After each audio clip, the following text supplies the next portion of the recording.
My name is Josh Siski, and I will be doing my presentation on Papillion Vista High School Conceptual Framework. First, it's important to give you a little background information on Papillion Vista High School. The school district opened up in 1876. The first graduate was Bert A. Wilcox in 1888. The current building that we are in was built in 1971 and is undergoing construction right now. We're adding on a new freshman wing, a STEM wing, rearranging where our front office is for safety precautions, along with some updates to our athletic facilities. The school is fully accredited through the Nebraska Department of Education and Advanced Ed. Our enrollment is 1,848, and our 2018-19 graduation rate was 94%.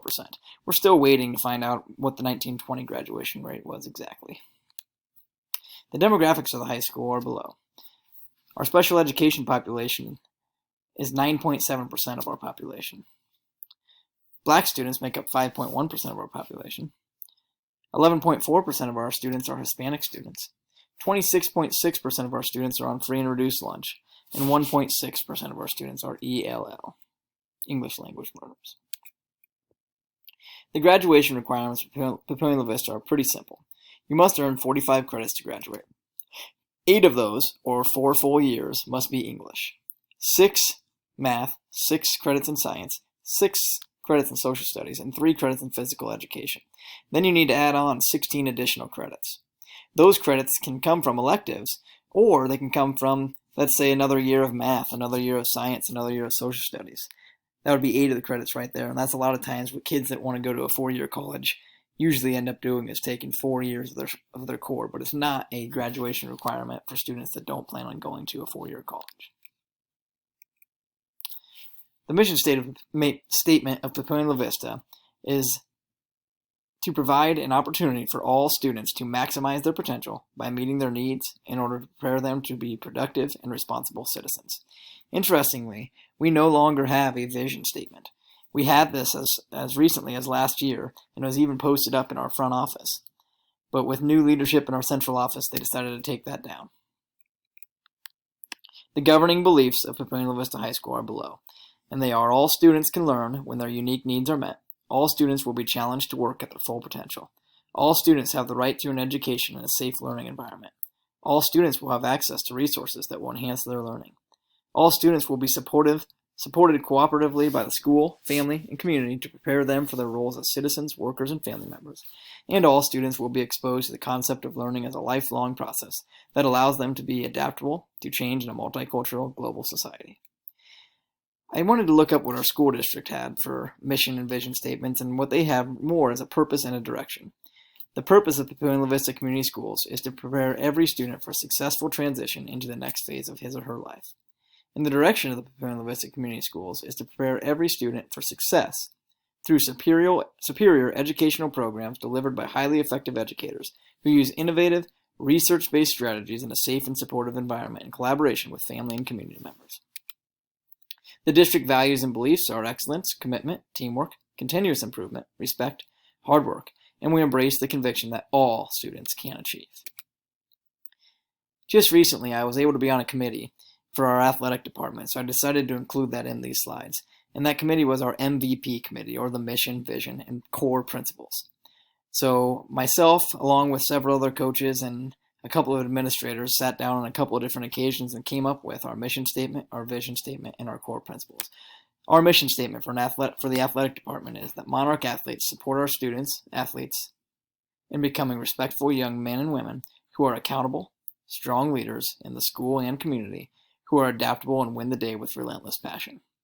Our vision is that we are multi-sport student athletes striving for championship culture. And our core principles are respectful, accountable, leaders, adaptable, relentless. Along with this, as part of my time helping out, I was able to help come up with an image about our MVP process, and this will be a poster that we put in our athletic hallways and in our locker rooms and things like that, just to remind our students exactly what we are hoping to strive for at Papillion Vista High School. Special Education Department. As you may or may not know, I am a special education teacher, so I wanted to go over their learning goals also. So the goals are to increase student engagement through the use of triggered or maintained instructional strategies, and to increase student engagement through improving communication among special education team members through sharing success or progress with design elements and differentiation through general or student-specific PLT time. Along with that, the special education learning objectives are that students will improve their overall functional academic, behavioral, and communicative skills through increased engagement. Through that, we have a tiered process for our interventions leading up to getting a student into special education. And tier 1 would be student concerns will be brought to the admin from the counseling PLT. They may get tutoring on Mondays and Wednesdays after school. If they're struggling to get homework, they can do Tuesday, Thursday, or Saturday school. Again, that's after school where a teacher's watching them. The counselors will be monitoring the student to see how they're doing, checking in with them every once in a while. Something somewhat new is a study hall intervention where we will have specific teachers, if they're free, go in there and try to help give some extra tutoring if that student has a study hall. Teacher monitoring, making sure we're really paying attention to a certain student. Peer tutoring is something that has become very successful for us, and we often offer that on our Monday, Wednesdays off also. A lot of times there's peers in there to help with that. And then attendance monitoring. One of the biggest issues, at least at our school, is kids that are struggling, their attendance is usually struggling, so we really try to pay attention to that. Tier 2 for us, we try to come up with more of a collaborative plan, working with parents, teachers, and administrators on what we can do to help the student. We may even do a shortened day for them. If they're just struggling at the end of the day with classes, we may shorten it up and make sure they have all their core subjects, but and let them leave early. They may have a behavior coach in our school that they can go talk to at times and find out and talk about things that they're struggling with. Check in, check out with different teachers. Checking in, making sure that they're filling in their plan and doing things like that to make sure that they're doing the things they need to do to be successful. Check and connect. Teachers are going to go in and check and connect with the student. Try to have them be, we talk about it being that one kid. Who's your one kid that you connect with? And so we may have a teacher that checks and connects with that student. Making sure they're able to work in small groups. Another thing that we have is we have small group study halls. You'll see that as the supported study hall. And so we may try to put them into a smaller study hall and see if that helps out with their academic achievement. And then lastly, mentors, and that kind of goes back to our check and connect at times. Or it can be a teammates program or things like that also. Tier 3. Now we're going to bring in administrative support, and they're going to start helping the teachers and the students on what to do and how to help them out. Coming up with a plan, again, bringing parents in. Full-on functional behavior plan where we come up with a plan as to how they're supposed to behave. Could be a checklist, could be a couple of different things. This is where we get into our special education referral. If they're on tier 3 and they're still struggling, we're going to look at them as a person that could qualify for special education. In-school therapists, we have the option to have that happen, and then just screening tests to see exactly if they do qualify for special education. At Papillion Vista High School, one of the things that I think is great is we have several career academies that help students get set up for their future. And so I listed out the ones, and I can give a brief explanation on each of them. Our athletic training academy, the kids get to meet in the training room, help our trainer out. They have to go to a certain amount of sporting events every year. And again, they're helping that trainer out as much as they can. It could be things as simple as filling up ice bags, and it could be by the end helping tape ankles and different things like that. We have an education academy where our students get to go into the elementary schools in our district and help teach different students. And they get to go a couple times a week by their senior year, and that one's a really popular one. Our health systems academy, they're going into the hospital or going into different hospitals and working with them and figuring out some different things. Our information technology internship, and this one's getting to be really big. And they actually work with our people down in central office, our tech people in central office. And just this summer, I saw a student of mine that I wasn't even aware he was in the information technology, and he was there helping set up routers in our school. And so it's a great experience for them. Our leadership academy is something that I think is really starting to take off and be interesting, and is not necessarily geared toward any one thing specifically, but just helping create better leaders within our school. That it's becoming very big with our athletes that aren't sure if they want to be a trainer or a teacher or anything like that, so they decide to go into our leadership academy and just work on different leadership skills, and it's really become a big one. Our media academy, I would argue, is maybe one of the best in the state. They film all of our games, our home games, all of our home basketball games at least. They do broadcasting with that, so you can listen in, and people that are unable to make it are able to watch on that.